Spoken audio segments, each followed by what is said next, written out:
अगर बादशाहत में भी लूटा जाएगा तो बादशाहत भी रॉन्ग है, और अगर जमहूरियत में लूटा जाएगा तो जमहूरियत भी गलत है। यहाँ पर एक हुक्मरान आता है, वो सबसे पहले आते के साथ ही एक चीज़ का नारा लगाता है, ख़जाना खाली है। भाई अगर ख़जाना खाली है तो तुम आए क्यों? पाकिस्तान से हरम, मदीना और मक्का जो मुकद्दस मकामात हैं उधर भिखारी एक्सपोर्ट किए एग्जैक्टली, जाने सऊदी हाँ, से। शरीफ वो है जो अब तक पकड़ा नहीं गया। ये 25 लाख लेबर है जिसमें से सऊदी अरब में 3-4 लाख के साथ सही सलूक नहीं होता है। इसमें हमारी गवर्नमेंट का बहुत बड़ा रोल है। नियोम सिटी वो है which can change the middle east, not only Saudi Arab, middle east, पूरा मिडिल ईस्ट नियोम सिटी से बिल्कुल चेंज हो जाएगा। यूरोप बिल्कुल पीछे चला जाएगा। बांग्लादेश चाइना के बाद दुनिया की दूसरी बड़ी क्लॉथिंग मैन्युफैक्चरिंग है। Chittagong is the hub of clothing.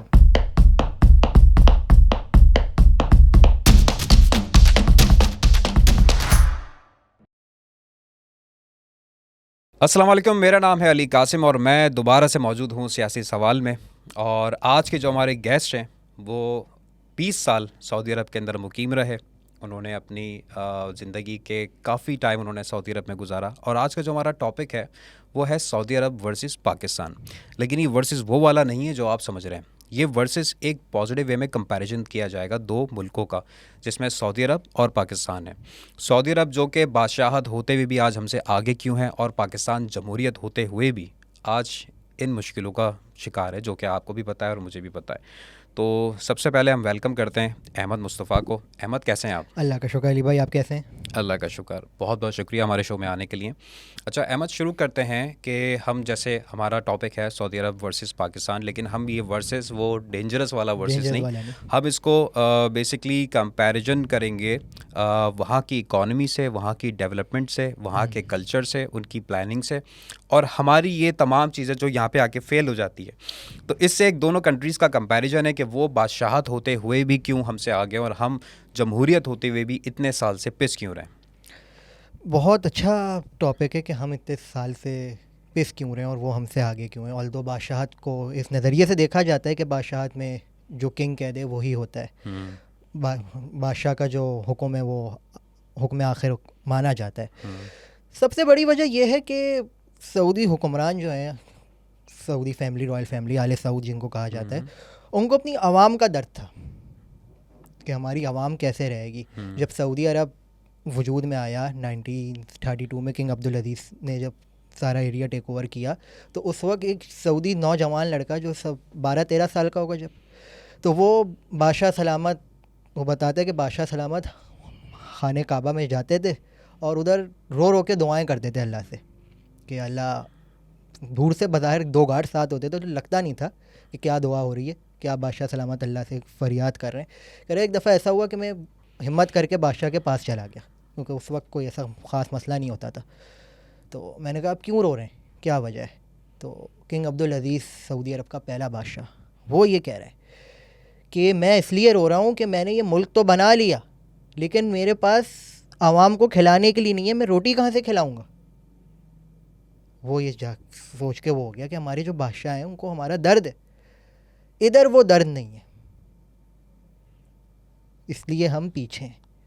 बादशाह को ये डर था कि मैं तो खा लेता हूँ, मेरी आवाम कैसे खाएगी। मतलब वो अपने नेशन के लिए दुआ करता था और रोता दुआ था करता कि मैंने मुल्क तो बना लिया, लेकिन आगे मैं किस तरीके आगे से चीज़ों को सरवाइव करूँगा। और गुर्बत ये का आलम वो था हम्म कि लोग भूख की वजह से मर जाते थे, सिर्फ रेगिस्तान था। तेल ऐसे डिफाइंड, जब चरवाहे अपने जानवरों को रेगिस्तान में लेके जाते थे तो उस जानवर को पानी की जब तलब होती थी तो ज़मीन को हल्का सा खोदते थे, डिग करते थे, तो उसमें से कोई काली सी चीज़ निकलती थी। और उस वक्त के लोग ये कहते थे, या उनको अल्लाह, तो इतना आइडिया नहीं हाँ होगा या उस अल्लाह चीज़ ये का। क्या है, हमें पानी की ज़रूरत है, ये काला पानी क्या है, मर रहा मुश्किल है। तो वो अल्लाह से कहते, तो समझते थे अल्लाह ने हम पे कोई अजाब डाला हुआ है, क्या है, कि लेकिन काला पानी आ रहा है। काला पानी, लेकिन उनको नहीं पता था ये काला पानी आइंदा आने वाले दौर में इन सब की किस्मत तब्दील कर देगा। वो तेल था। तो जब ये सब प्रोसेस चलता रहा, गुर्बत रही सऊदी अरब में, इतनी गुर्बत थी कि लोग भूख से मर जाते थे। तो किंग अब्दुल अजीज़ ने एक दफ़ा एक बेवा के घर पे राशन भिजवाया। तो जब उस बेवा ने एक बादशाह को दुआ दी कि अल्लाह आपको इतना देगा अपने ख़जानों से कि आपसे संभाला नहीं जाएगा, आप संभाल नहीं सकेंगे, वो दुआ थी। और सऊदी अरब में तेल की दरियाफ्त शुरू हो गई। बाहर से कंपनियाँ आई, उन्होंने देखा कि क्या चीज़ है जो काला पानी है, ये क्या है बेसिकली। तो उन्होंने कहा ये तो तेल है, ये तो आपकी किस्मत बदल देगा। अच्छा, तेल की दरियाफ्त भी आ गई, लेकिन कम इमली कहें, जो भी कहें, इनको पता ही नहीं था कि हमने यूज़ कैसे करना है। तो इन्होंने क्या किया कि सारा जो ठेका था वो अमेरिका के हाथ में दे दिया, और अमेरिका ने किंग अब्दुल अजीज़ से ये डील करी। किंग अब्दुल अजीज़ का जो बादशाहत का दौर था वो था 21 साल, सही है, कि आप हमें तेल देंगे, हम जितनी भी तेल की जो पैसे वैसे होंगे, जो भी इनकम जनरेट होगी, वो हमारे बैंक्स में रहेगी, आपके बैंक्स में नहीं रहेंगी, और हम आपको उसके बदले में डिफेंस देंगे, यानी कि आपको हथियार देंगे, आपकी फ़ौज बनाएंगे, ताकि सिक्योरिटी देंगे, ताकि आपको माजी में कभी किसी से कोई ख़तरा ना हो। ये जो आप बात कर रहे हैं कौन से ईयर की बात है अंदाज़न? ये 40s में। ठीक है, 40s में। तो किंग अब्दुल अजीज़ इस मुआहदे पे आमादा हो गए, क्योंकि चाहते क्या नहीं करते, क्योंकि सही है। तो उससे ये हुआ कि सऊदी अरब में कुछ डेवलपमेंट आई, कुछ, लेकिन गुर्बत फिर भी रही, और वो निज़ाम था कि ग़ुलाम थे लोग एक दूसरे के, जिसके पास ज़रा सा पैसा आ जाता था वो दूसरे को ग़ुलाम बना लेता था। ये चलता रहा ऐसे ही। किंग अब्दुल अजीज़ के बाद उनके पहले बेटे ने मुल्क को टेक ओवर किया, उनका नाम था सऊद बिन अब्दुल अजीज़। उनके भी 20 साल में यही रहा कि कोई ऐसी ख़ास डेवलपमेंट नहीं हो रही थी। तेल भी था, तो तेल था, लेकिन वो यूज़ नहीं कर पा रहे थे, क्योंकि सही हाथों में नहीं है, सही हाथों में नहीं था। यही रहा, और मुल्क को माशी तौर पे मुल्क पीछे जाने लगा। जो हम कहीं ना कहीं एहसास हुआ कि कोई ना कोई तो इशू है, कोई ना कोई तो इशू है, कि ये आलम था कि पाकिस्तान से 60s में इमदाद जाती थी सऊदी अरब, और खाने काबा में दुआ की जाती थी पाकिस्तान की तरक्की खुशहाली के लिए, जनरल अयूब खान के दौर में। उससे पहले हम बहुत खुशहाल मुल्क थे, हमने तो ऐसी तरक्की करी थी कि एशिया में से पाकिस्तान का तोती बोलता था, इंडिया को तो कोई पूछता ही नहीं था। इंडिया तो यानी कि बहुत बड़ा मुल्क था, उनके पास इतनी डेवलपमेंट नहीं हो पा रही थी कि वो मुल्क संभालें, आवाम संभालें, क्या करें। हम एक तरह से एशियन टाइगर बन रहे थे। दुनिया हमारे लीडर्स को, हमारे पाकिस्तान एक तो जोग्राफियल तौर पे हम बहुत अच्छे थे, दूसरा हमारे पास पोर्ट बड़ा बेहतरीन था, कराची पोर्ट, जो मौसमों के लिहाज ज़मीन के लिहाज से तो लोग तो कहते थे ये मुल्क तो बहुत बेहतरीन है, ये कैसे इस हाल में चला गया।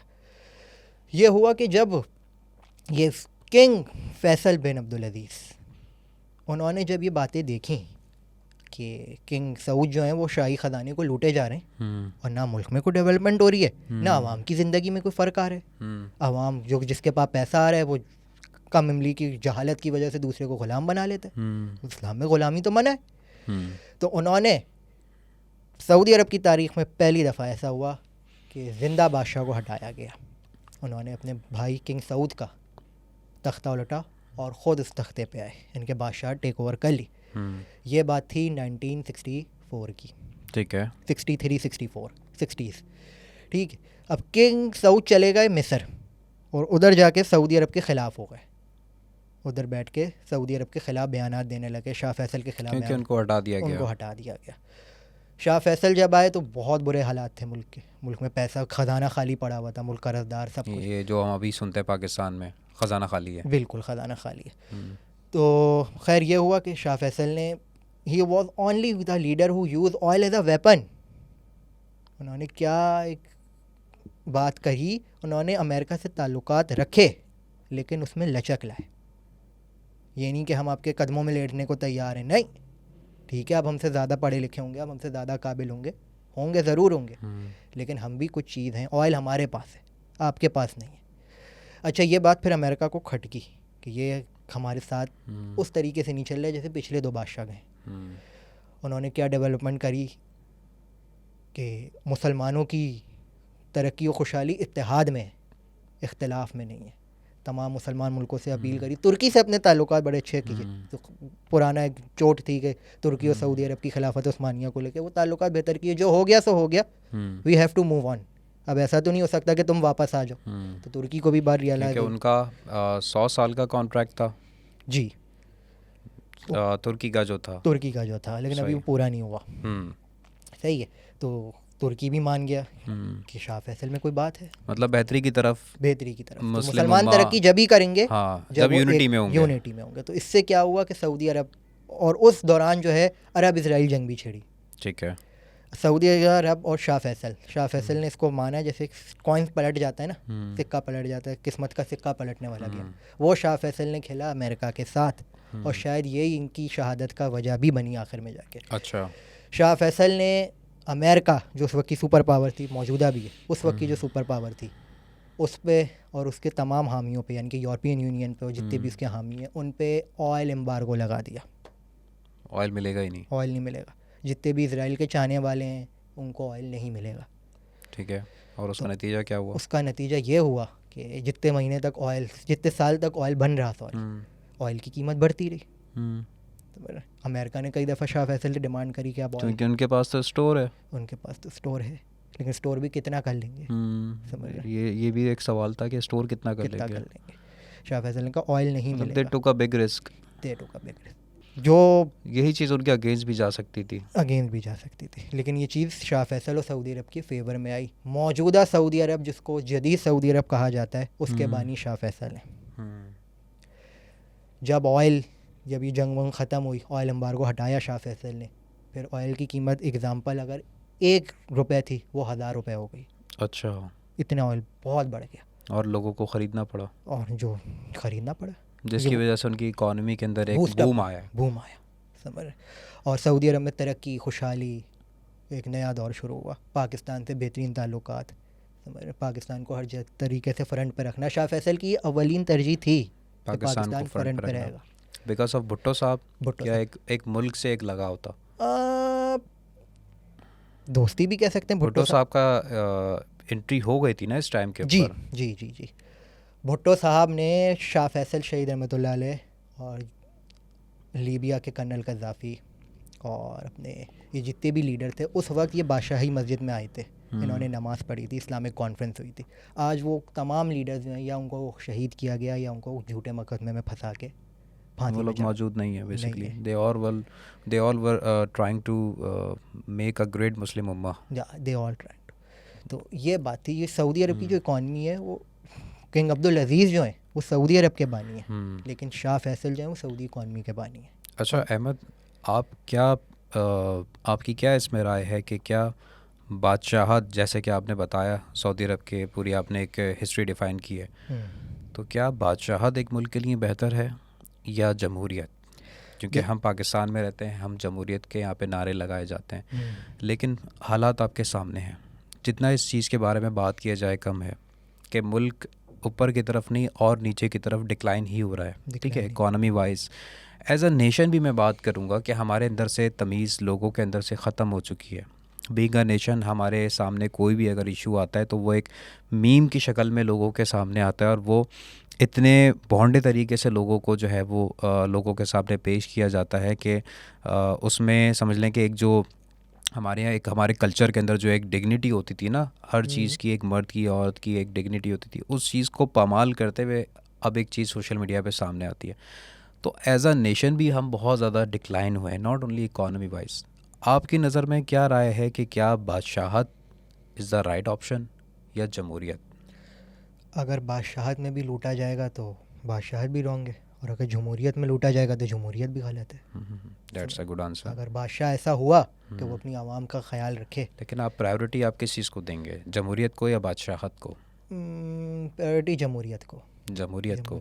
इसकी वजह यह है कि जैसे हम अपने पड़ोसी ममालिकों को देखें जिनमें जमहूरियत का तकद्दुस पामाल नहीं किया जा रहा, इंडिया है, बांग्लादेश है। बांग्लादेश में जैसे उनकी हुकूमत ने एक स्टेप उठाया कि भाई फ्रीडम फाइटर्स को जो है वो हम उनको कोटा जो है गवर्नमेंट जॉब में ज़्यादा देंगे, तो उनकी स्टूडेंट जो है यूनिवर्सिटी ऑफ ढाका से वो रोडों पे निकल गए, उन्होंने अपनी बात मनवा ली। लेकिन देखें, आपने भी बात की बांग्लादेश की और इंडिया की। यहाँ पर बांग्लादेश में और इंडिया में दोनों में जमहूरियत को बहुत ज़्यादा डैमेज किया गया है। जहाँ पे बोला जाता है कि जैसे मोदी साहब जो हैं वो अब अपने नेक्स्ट टेन्योर की तरफ आ चुके हैं, तो मोदी साहब भी एक अरसे से बैठे हुए, जिसको इंडिया के अपने लोग जो है वो बीजेपी की जो सरकार है उसको डिक्टेटरशिप का नाम देते हैं। Same goes to Bangladesh. तो जमहूरियत की अगर आप बात करें तो उस हवाले से तो देखें वो लोग भी उस जमहूरियत से खुश नहीं हैं।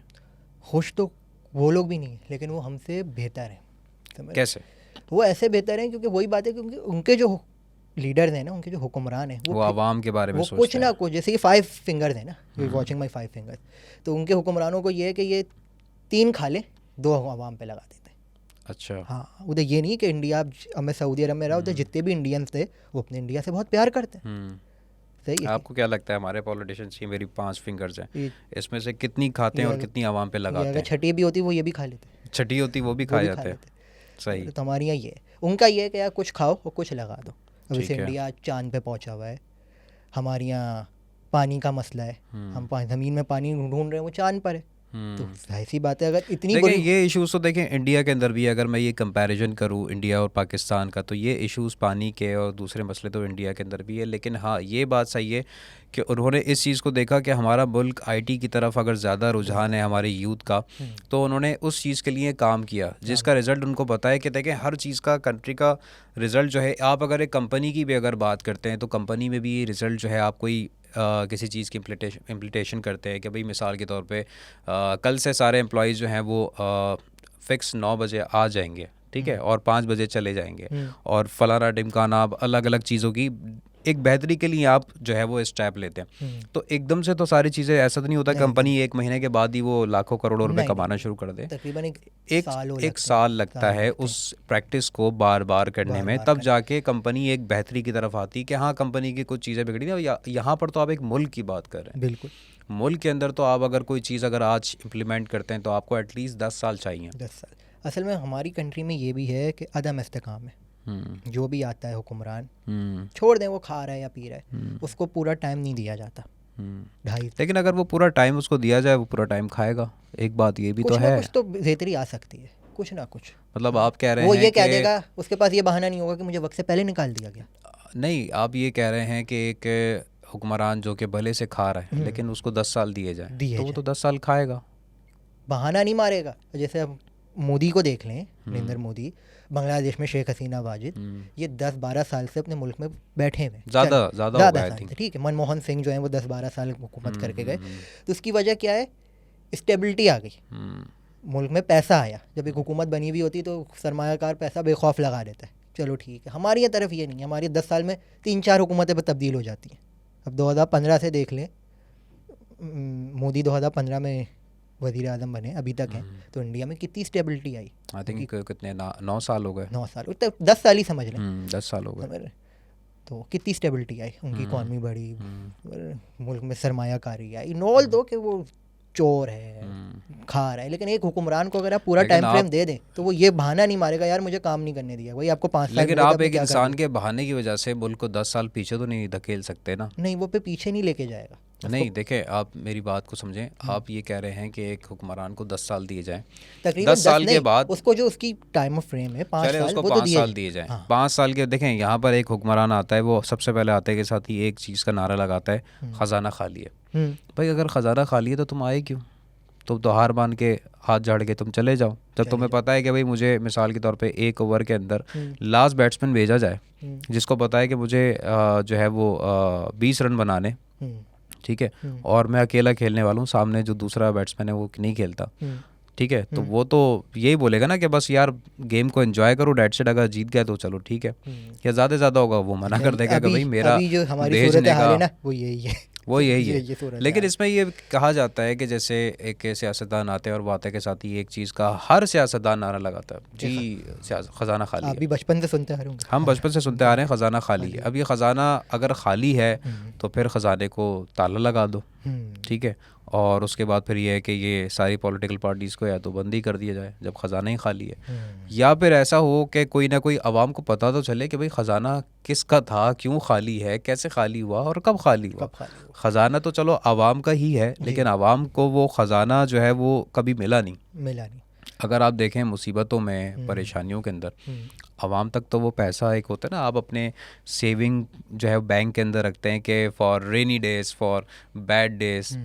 आवाम को तो वो बैड डेज जो है आवाम के तो तकरीबन नहीं तो 30-35 साल से मुसलसल चल रहे हैं। तो आवाम को उस अकाउंट में से क्यों कभी रिलीफ नहीं मिला? मेरा ये सवाल है कि अगर किसी सियासतदान को 10 साल दिए जाएं, 10 साल के अंदर तो वो उसको बहाना ये मिल जाएगा, वो कोई और बहाना कर सकता है इसके बनिस्बत के मुझे टाइम नहीं दिएगा। वो ये बोल सकता है कि जी मेरे हाथ बंधे हुए थे, देखें आप नहीं, अगर पॉलिटिशियंस उसके के हाथ बहाने से बंधे नहीं हुए रोक तो सकते। तुम्हें ये हुकूमत में इख्तिदार के बाद आने के बाद ही ख्याल आया ये जाने के बाद? सवाल मसला यही है अहमद कि ये सवाल किया नहीं जाता किसी पॉलिटिशियन हाँ, से, उनके पास बहाने इतने होते हैं, बहाने वो इतने होते आके हैं। ये बात कर देंगे 10 साल के बाद। 10 साल आपने जैसे बोला ना कि किसी पॉलिटिशियन को 10 साल दिए जाए, ठीक है, 10 साल के बाद वो ये नहीं बोलेगा कि मुझे पूरा टाइम नहीं दिया गया, टाइम फ्रेम नहीं दिया गया, मैंने अपना पूरा टेन्योर पूरा नहीं किया, अपना पूरा टाइम पीरियड मैंने कंप्लीट ड्यूरेशन कंप्लीट नहीं की।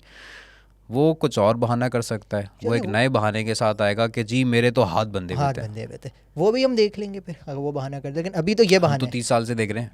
अभी 30 साल से तो यही ना, हर कोई यही कह देता है मुझे काम ही नहीं करने दिया, मुझे वक्त से पहले आपने निकाल दिया। तो सबसे पहले हमारी मुल्क में वाकई में ये भी वजह है कि जिसकी वजह से इन्वेस्टर और दीगर ममालिक जो हैं वो पाकिस्तान में इन्वेस्ट नहीं करते।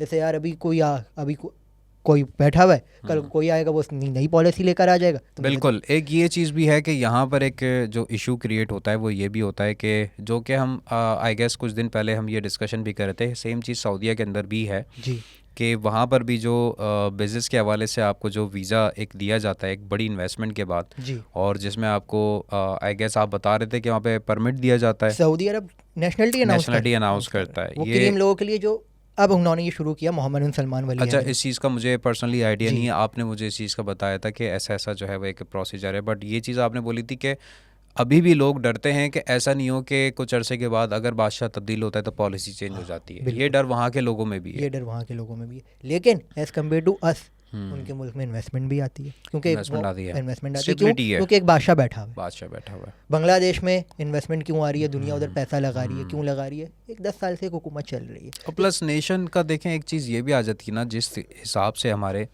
फ्रॉड्स सामने आते हैं, जी ठीक है ना, जिस हिसाब से पाकिस्तान के जो ऑनलाइन फ्रॉड्स होते हैं, ये सब चीज़ें जब सामने आती हैं, और I don't want to categorize it, but बहुत जगहों पे ऐसा होता है कि पाकिस्तानी जाके भीख मांग रहे हैं। एक मखसूस एक जो है वो कुछ शहरों से कुछ लोग उठते हैं, पाकिस्तान से हरम मदीना और मक्का जो मुकद्दस मकामात हैं उधर भिखारी इंपोर्ट किए जा रहे हैं, इंपोर्ट किए जा रहे हैं, एक्सपोर्ट किए exactly, जाने हाँ, से वहाँ पे मतलब वहाँ पे बुलाए जा बुलाए जाते हैं कि ये और भीख मांगे। वहाँ पर जो है वो इस टाइप की जब चीज़ होती तो एज अ नेशन भी मेरे ख्याल से हमें बिल्डअप होने में टाइम लगेगा। और इनफैक्ट अभी हम लोग ट्रैवलिंग कर रहे थे तो एक सवाल मैं आपसे करूँगा कि सिग्नल पे हम लोग देखते हैं कि हर इंसान जो है, बस वो बाइक वाला हो या गाड़ी वाला हो, हर कोई भाग रहा है। कहाँ भाग रहा है, क्यों भाग रहा है? और अगर भाग रहा है तो मुल्क वहीं का वहीं क्यों खड़ा है? अगर सबको जल्दी है तो सबको जल्दी, वो इसलिए वो भी वहीं जा रहे हैं जहां आप जा रहे हैं, लेकिन वो गलत तरीके से उधर जा रहे हैं, सिग्नल तोड़ के पहुंच रहे हैं। तो एक बंदे में जब ये बात आ जाए कि मैं तो लाइन में नहीं लगूंगा, वो सिग्नल पे जब लाइन का वो नहीं कर रहा है, तकद्दुस पामाल कर रहा है रूल का, तो ज़िंदगी में और वो क्या रूल अपना ले? आपको लगता है कि हमारी आवाम जो है वो कहीं ना कहीं फ्रस्ट्रेटेड हुई हुई है कि मुझे कोई रूल फॉलो नहीं करना? मौजूदा 2.5-3 साल से आवाम फ्रस्ट्रेट हो गई है।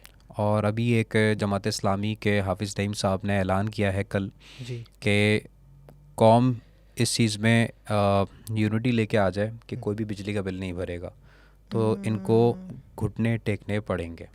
इसके लिए तो बहुत बड़ी यूनिटी चाहिए और हमारी कौम में इतनी यूनिटी नहीं है, सॉरी टू। क्योंकि देखें ये सवाल कुछ अरसे पहले एक फेसबुक पर ग्रुप है वॉइस ऑफ कस्टमर के नाम से, उसमें एक साहब ने ये सवाल किया था, वो तंग आ गए थे कि एक्स्ट्रा जो ड्यूटीज आ रही हैं इलेक्ट्रिक बिल्स की, उसकी ज़द में वो आए और बहुत हैवी बिल्स वो पे कर रहे थे।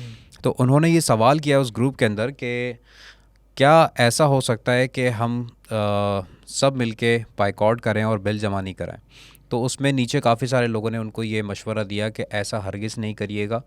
अगरचे तो आपने बिल पे नहीं किया, आपको नहीं पता कि कौन बिल पे कर रहा है कौन नहीं कर रहा, आपके मुंह पे बोल दें कह रहा है वही बिल पे कर रहा हूँ, वही बिल पे कर रहा हो। तो क्योंकि अगर आपके बिजली अगर कट गई तो उसके बाद वापस आपका मीटर लगने में जो परेशानी आपको होगी वो और किसी को नहीं होगी, वो आप जानते हैं, आपका अल्लाह जानता है। आपको एक्स्ट्रा पैसे देने पड़ेंगे, आपको परेशानी अलग काटनी पड़ेगी और आप पे पेनल्टी अलग लगेगी।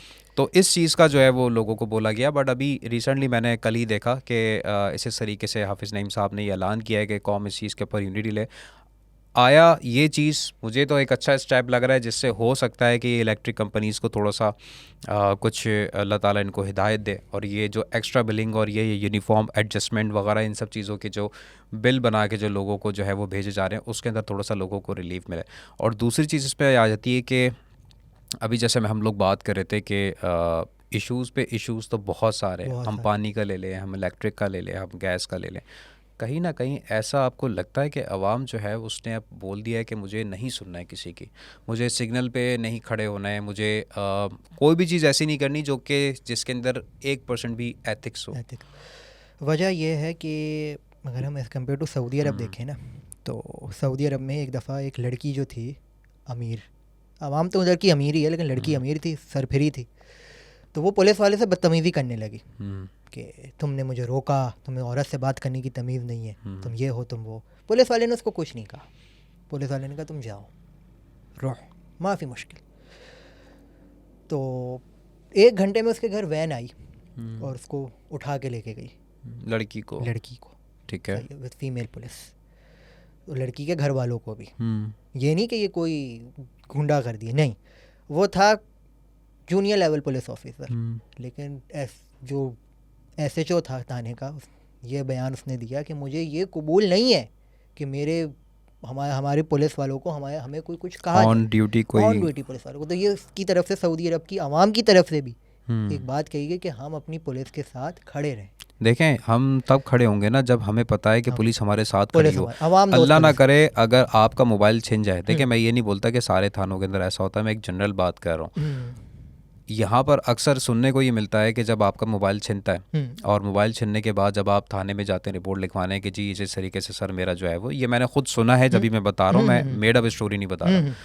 कि आप जब थाने में जाते हैं, सर मेरा मोबाइल इस तरीके से छिना है, कहाँ से छिना है जी, यहाँ से छिना है, इस तरीके से मैं रात को आ रहा था। बेटा आपको वहाँ पे जाने की ज़रूरत क्या थी, वहाँ पे तो अक्सर मोबाइल छिन रहे होते हैं।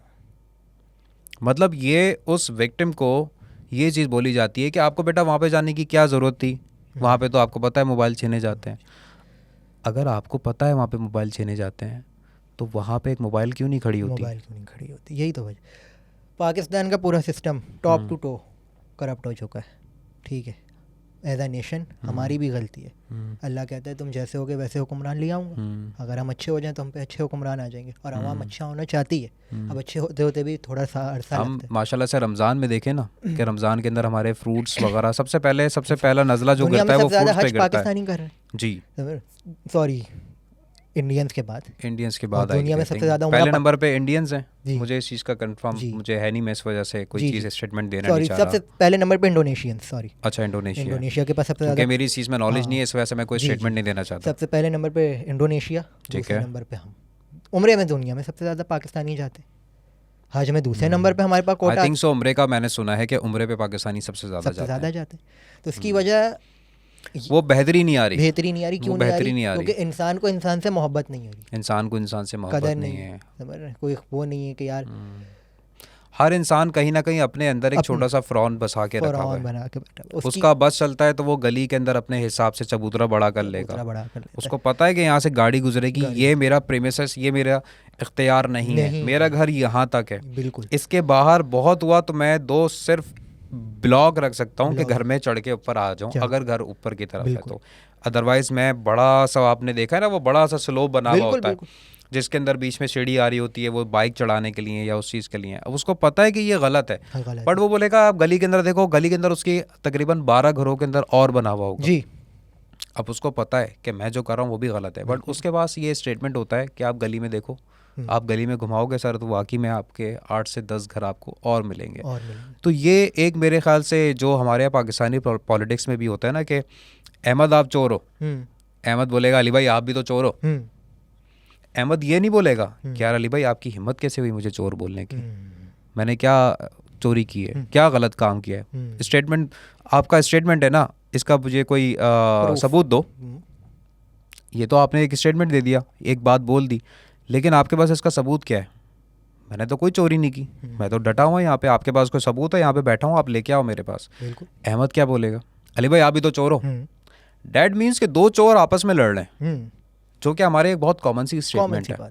तो ये चीज़ है कि कहीं ना कहीं ये चीज़ आई थिंक टीवी पे देख देख के आवाम ने भी अडॉप्ट कर ली है कि हाँ यार, आपका अगर मिसाल के तौर पे आपने अपनी गली में एक चबूतरा निकाला हुआ है और आप बोलोगे कि सर जी ये आपने चबूतरा निकाला हुआ है गाड़ियों को आते जाते, अबे भाई गली के अंदर जाके देखो, तुम घरों के अंदर और भी तो चबूतरे हैं गली के अंदर। बिल्कुल। अब आप घुमाओगे नज़र तो वाकई में होंगे, अब आप वहाँ पे खामोश हो जाओगे। यार चलो निकले में ना, आप एक काम करो, आप तोड़ दो क्योंकि गाड़ियों को परेशानी हो रही है। पहले वो जो सबसे पहले उसने बनाया था उसका तोड़ो, दूसरे का तोड़ो, तीसरे का तोड़ो। मैंने तो अभी बनाया है, जब सबका तोड़ दोगे ना फिर मैं भी तोड़ दूंगा। एग्जैक्टली तो यही तो है कि टॉप टू टो हम खुद भी करप्ट हो चुके हैं, खुद भी करप्ट हो खुद भी चुके हैं, करप्ट हो चुके हैं, फ्रस्ट्रेटेड भी हैं महंगाई की वजह से, महंगाई की वजह से। महंगाई की वजह से। हाँ, और कहीं ना कहीं अंदर भी एक छोटे से हमारे अंदर भी एक करप्शन जागती है, जाग चुकी है। जिसके अंदर हम लोग जाहिर नहीं करते, लेकिन ये कहीं ना कहीं हमें किसी न किसी चीज़ के अंदर सामने आ जाती है। तो ठीक है, वो कहते हैं ना, एक मूवी है अमिताभ बच्चन और इमरान हाशमी की, उसमें बड़ा ज़बरदस्त डायलॉग है। पहले कहते थे कि शरीफ वो है जिसको मौका नहीं मिला, पहले ये कहा जाता था यार शरीफ वो है जिसको मौका नहीं मिला। तो उसके ऊपर इमरान हाशमी बोलता है, ये बात अमिताभ बच्चन बोलता है, इमरान हाशमी इस पर जवाब देता है कि नहीं, दौर चेंज हो गया, शरीफ वो है जो अब तक पकड़ा नहीं गया। सही, कितनी प्यारी बात है, कितनी प्यारी बात है। पहले ये बोलते थे कि जो शरीफ वो है जिसको मौका नहीं मिला, मतलब उसको मौका मिलेगा वो कर लेगा करप्शन, लेकिन आज के दौर में शरीफ वो है जो कि पकड़ा नहीं गया। डैट मीन्स कि he is been doing it, पकड़ा नहीं जा रहा। बिल्कुल। अगर हम अब सऊदी अरब को कंपेयर करें ना, तो हमारी आवाम, हमारे पास हुनर भी है अल्हम्दुलिल्लाह। जैसे कोई बिल्डिंग भी बनाए ना, कलर करे, बिल्डिंग बनाए, तो ये हुनर होता है। ये इट्स डोंट मीन कि वो जाहिल है, वो हुनर है उसके पास, वो इकॉनमी चला रहा है आपकी। अच्छा, एक सवाल मैं आपसे करूँगा, आपको क्या लगता है सऊदीया का अक्सर जो है वो ये बोला जाता है कि जो लेबर तबका है उसके साथ थोड़ा सा बिहेवियर सही नहीं होता, वजह? उसी तरफ तो आ रहा हूँ। वजह ये होती है कि बताता हूँ, हमारे पास सब कुछ है, हमारे पास, हमारी आवाम के पास तालीम है, शऊर है, कहीं ना कहीं पैसा भी है। ठीक है, ये नहीं कह सकते अल्लाह हमारे पास तो कुछ दिया ही नहीं अल्लाह ने हमें, क्यों भाई, हम सबसे दुनिया में सबसे ज़्यादा उम्रें कर रहे हैं, हज उम्रें अपना, कोई तो बात है कि अभी तक टिके हुए हैं। तो रमज़ानों में देख लें, हमने रमज़ानों में देख लें, इतनी अफ्तारियाँ कराते हैं, इतनी सब चीज़ें कराते हैं। अल्हम्दुलिल्लाह पाकिस्तान अच्छा है, सही है, लेकिन क्या बात है, हमारे जो छोटी सी मिसाल है, जो मुल्क बना रहे हैं ना, वो मुल्क से बाहर चले जाते हैं। सऊदी अरब में 25 लाख लेबर है। अब लेबर क्या, लेबर कोई कचरा नहीं होती, सही है, लेबर कोई कचरा नहीं होती। लेबर आपका वो असासा है जो आपको अच्छा और सस्ता काम करके दे देता है, एक बिल्डिंग बना देता है, उसके बेचारे का ज़िंदगी भर अपना घर नहीं होता, वो कितनों के घर बना देता है। बिल्कुल सही बात की आपने। ये 25 लाख लेबर है, जिसमें से सऊदी अरब में 3-4 लाख के साथ सही सलूक नहीं होता है। इसमें हमारी गवर्नमेंट का बहुत बड़ा रोल है। बांग्लादेश जब आज़ाद हुआ तो उधर जो बंगाली जाते थे, तो शाह फहद बिन अब्दुल अजीज़ ने और किंग अब्दुल्ला वगैरह ने सऊदी बंगाली हुकूमत से, बांग्लादेशी हुकूमत से कहते थे आपको इमदाद दे देते हैं। वो कहते थे हमें इमदाद नहीं चाहिए, आप हमारे लोगों को उधर बुलाएं और उनको काम दें, उनको जॉब फराम करें, हम आपसे भीख नहीं मांगेंगे। अच्छा, ये क्या होता है, तो सामने वाले के दिल में इज्जत पैदा हो जाती है, वाह यार बात तो है, समझ, मांग नहीं रहा, नौकरी मांग रहे, चलो हाँ ठीक है। रिसेंटली सऊदी अरब में हुआ 2015 से कंपनियां बंद होने लगी और दराज बुरा माहौल था। तो जितने भी हमारे पाकिस्तानी भाई हैं उधर, तो उनके साथ क्या होता था, उनके काम में ख़त्म हो गए थे, जिस वजह से वो निकल नहीं रहे थे बाहर, और कामों की फ़ीस बढ़ा दी गई थी। कंपनियां कहती थी हम बनाएंगे नहीं। तो इस पे वो कहते थे हमारे सफारत खाना, हमारी हुकूमत कुछ बोले। अब 2015 में नरेंद्र मोदी ने दौरा किया सऊदी अरब का, उसने जाते ही किंग सलमान और मोहम्मद बिन सलमान वली से कहा कि आप हमारी आवाम का ख्याल रखें।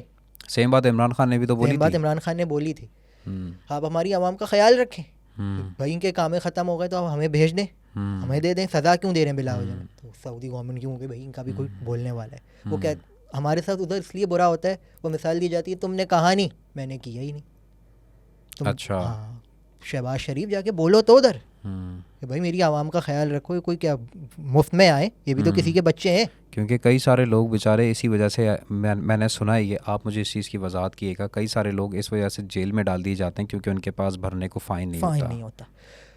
20-20 साल से लोग सऊदी अरब की जेलों में कह रहे हैं, नाहक, समझ रहे, जवानियाँ निकल जाती हैं, कहते हैं पता ही नहीं था जुर्म क्या किया। सिर्फ पाकिस्तानी जो कौंसल खाना है, एम्बेसी पाकिस्तानी, उनको पता ही नहीं है, उनके पास ना डेटा है ना कुछ है। क्यों? अच्छा, मिसमैनेजमेंट। अच्छा, आपको लगता है सऊदी की जो यूथ है as compare to Pakistani youth, हम लोग उनसे कई हद तक टेक्नोलॉजी वाइज, एजुकेशन वाइज बहुत बेहतर हैं, बहुत बेहतर हैं। उन लोगों को ये है कि अब जाकर आज से 10-12 साल पहले जाके उन लोगों को इंग्लिश पे अबूर हासिल हुआ है, वरना तो वो कहते थे इंग्लिश हराम है। मगर अभी भी उनके ऑफिसों में इंग्लिश ना उनको महीनों का ऑफिशियल डॉक्यूमेंट्स उनके अभी भी अरबी में और ही ये अच्छी होते बात है ना, हैं। वो तो उनकी हाँ, क्योंकि उनकी अच्छी बात है, उनकी अपनी एक तो हाँ, इस्लामिक लैंग्वेज है ऑब्वियसली, इस्लामिक और लैंग्वेज दूसरा है कि उनकी अपनी लैंग्वेज है, लैंग्वेज है। तो अब वो चीज़ को प्रेफर अब जैसे करते हैं। वली अहद मोहम्मद बिन सलमान बाहर मुल्कों के दौरों पे जाते हैं, तो अब जाके वली अहद ने जाके उधर इंग्लिश बोलना शुरू करी है, जैसे किसी कोई भी मोदी हुआ या कोई और हुआ। वरना बाकी जो ये जाते थे, ये नहीं कि इनको इंग्लिश बोलनी नहीं आती थी, ये अरबी बोलते थे, आती थी, लेकिन अपनी ज़ुबान को प्रायोरिटी देते थे। तो इनको अभी भी इनमें इल्म की बहुत कमी है, लेकिन ये इसलिए आगे निकल गए क्योंकि इनके हुक्मरान जितने भी आए उनको ये पता था कि अगर हमने आवाम को फैसिलिटीज़ नहीं दी तो आवाम हमारा तख्ता पलट कर सकती है। आवाम में ये जज्बा है कि निकलेगी तो कुछ घर जाएगी तो कुछ लेके जाएगी वापस। तो उनकी आप यूथ में कह रहे हैं कि हमसे ज़्यादा यूनिटी है, यूनिटी है, बहुत भले से unity है। एजुकेशन में और स्किल्स में वो थोड़े से पीछे हों, थोड़े से नहीं है, बहुत पीछे हैं, बहुत लेकिन वो यूनिटी में एक यूनिटी साथ हैं, एक साथ है, समझ रहे? जस्ट लाइक जैसे बांग्लादेश की हमने एग्जांपल देखी अभी स्टूडेंट्स की। और अच्छा, बाकी सऊदी वी अरब कैन का नॉट से कि सऊदी अरब खुशहाल है, सऊदी अरब के पास पैसा बहुत है, तो जिसके पास पैसा होता है वो बाहर ये जैसे ऑटोमेटिकली खुशहाल हो जाता है ना, जाता है ये, मतलब it's better to cry in Ferrari than in rickshaw. या जिसके पास पैसा होगा, अब आपके पास 10 करोड़ रुपए हैं, आप कहेंगे यार गाड़ी बनाने से अच्छा है गाड़ी बाहर से मंगवा लेता हूँ, हाँ, समझ रहे?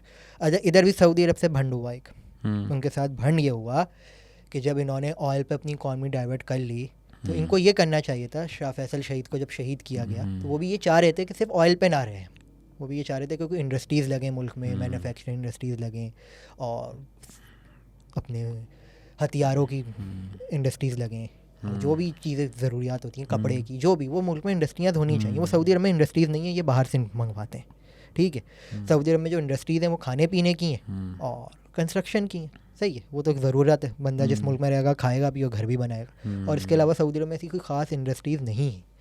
तो बात ये हुई कि इन लोगों ने ऑयल पे रहकर वो पैसा अय्याशियों में लगाना शुरू कर दिया। अब इनको चाहिए था वो पैसे से पैसा बनाए मुल्क में और इंडस्ट्रीज़ लगाएं, वो उन्होंने किया नहीं। न्यू सिटी के बारे में आपका क्या कहना है? वो उसी तरफ आते हैं।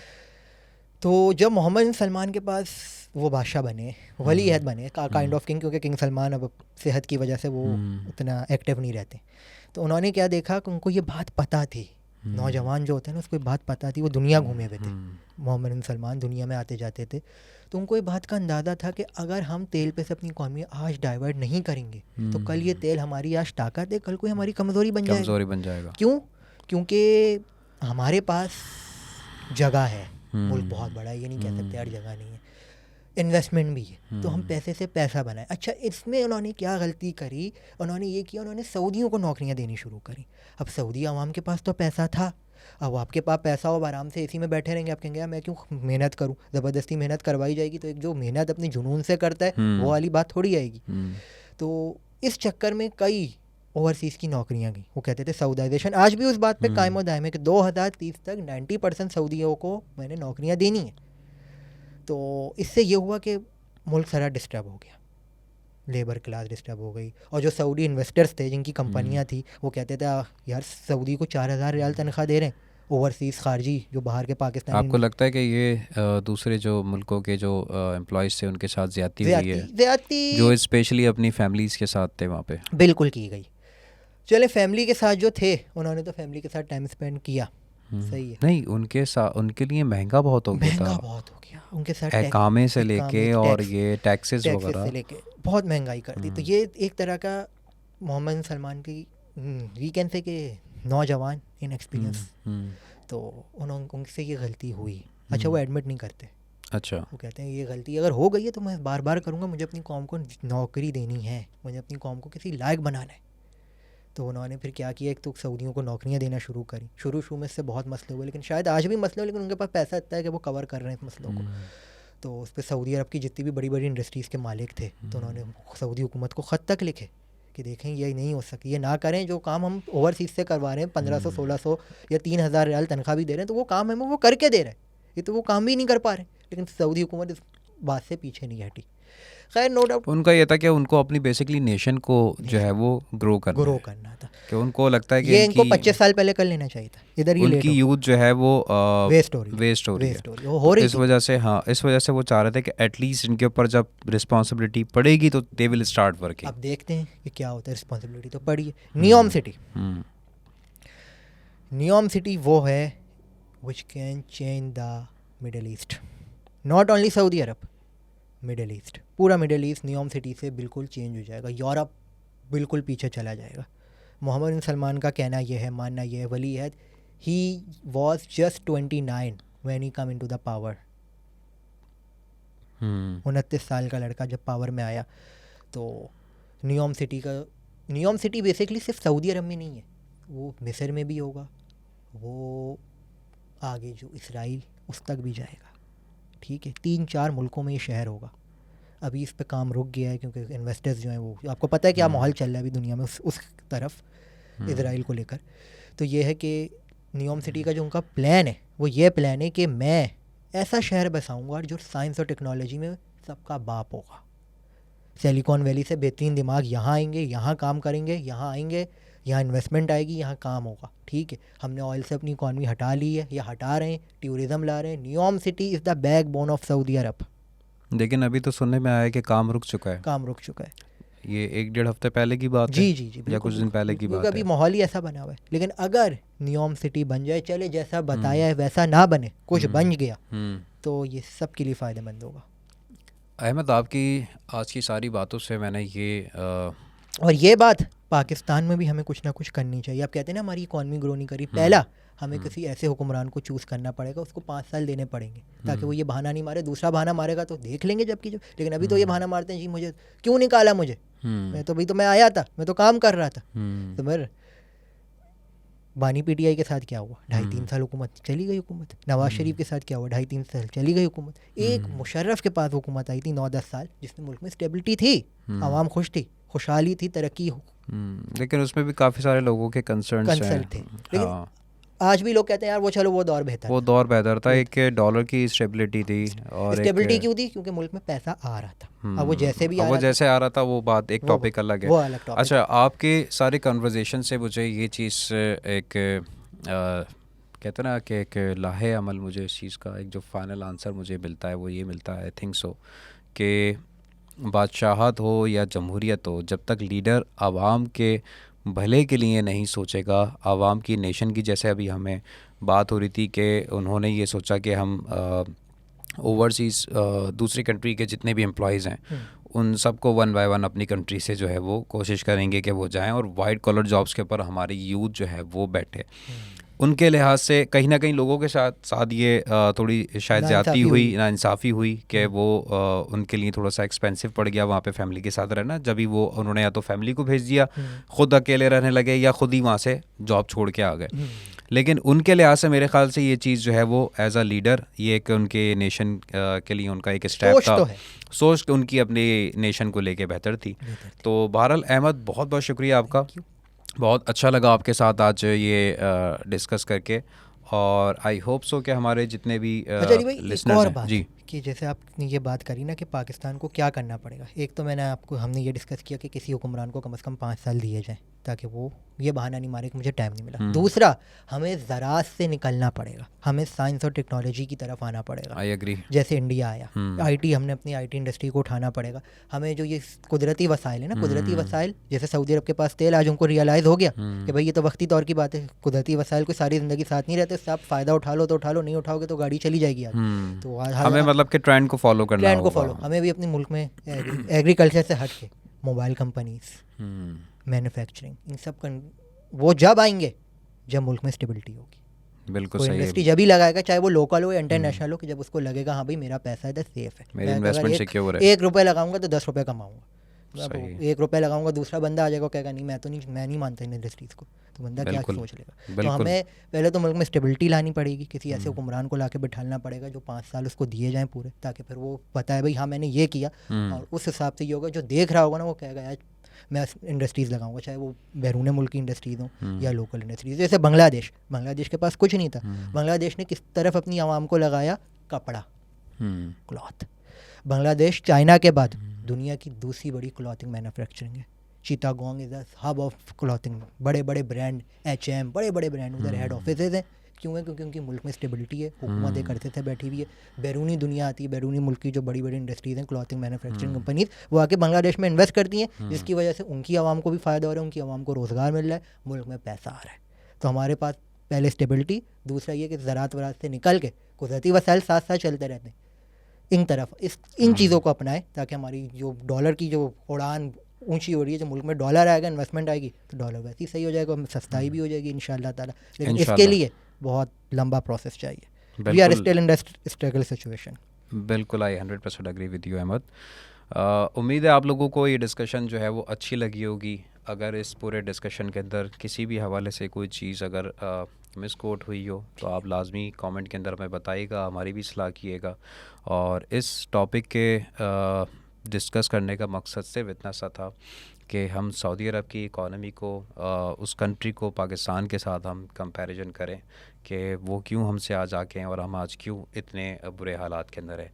और पर्सनली हमें सऊदी अरब से मोहब्बत के साथ, क्योंकि ज़ाहिर सी बात है मक्का मदीना की वजह से और हमारी एक इस्लामिक हिस्ट्री की वजह से हमें उस मुल्क से मोहब्बत भी है। 24 लाख हमारी एक इस्लामिक जो है वो एक हिस्ट्री है और हमारी जो है मोहब्बत उस कंट्री के साथ है और मरते दम तक इंशाल्लाह हमेशा रहेगी। और हमें बहुत सारी चीज़ें, इस वीडियो का बेसिकली मकसद ये था कि हमें उस कंट्री के इन डिसीशंस के साथ जो है वो बहुत ज़्यादा चीज़ें सीखनी चाहिए। मैं था अली कासिम हूँ, बल्कि अली कासिम आपके साथ रहूँगा और प्रोग्राम का नाम था सियासी सवाल। हमारे साथ अहमद मुस्तफ़ा मौजूद है। इंशाल्लाह नेक्स्ट एपिसोड के अंदर किसी और गेस्ट के साथ आपसे दोबारा मुलाकात होगी। अपना ख्याल रखिएगा। अल्लाह हाफ़िज़।